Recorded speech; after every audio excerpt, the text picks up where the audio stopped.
ګرانو کتونکو السلام علیکم. زه محمد سلمان همدرد د حق غږ پښتو چینل خبري لنډیز کې ستاسو کوربه اوس تاسو پام را اړوم د مهمو خبرونو لنډیز ته. سرچینو رسنۍ ته ویلي حکومت پریکړه کړې چې ډېر ژر به د کندهار امنیه قومندان تاجن خان له دندې ګوښه او پر ځای به یې نوی امنیه قومندان وټاکي. د سرچینو په خبره دا مهال د کندهار امنیه قومندانۍ ته د 3 تنه د کاندیدان دي چې له ډلې به یو تن د کندهار امنیه قومندان په توګه وټاکل شي. د افغانستان لپاره د ملګرو ملتونو ځانګړي استازي ویلي چې دغه سازمان به په افغانستان کې د تلپاتې سولې ټینګښت لپاره خپلو هڅو ته دوام ورکړي. د بهرنیو چارو وزارت د معلوماتو له مخې د دیبور الاینس دا څرګندونې د بهرنیو چارو وزارت له وزیر حنیف اتمر سره په لیدنه کې کړې دي.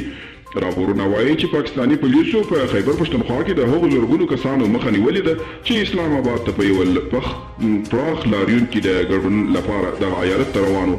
دا کسان د هغو څلورو تنکیو ځوانانو د وژنې په خبرون کې روانو راوتلي وو چې له ډیورنډ فرضي کرښې پورې غاړې ته وژل شوي دي او د پښتون ژغورنې غورځنګ مشر د پاکستاني پولیسو له لوري ونیول شو. منظور پښتون د پوځ له لوري د څلور وژل شوو ځوانانو له جسدونو سره یو ځای د اعتراض په ډول د اسلام آباد پر لور روانو چې کوهاټ سیمه کې د پولیسو له لوري ونیول شو.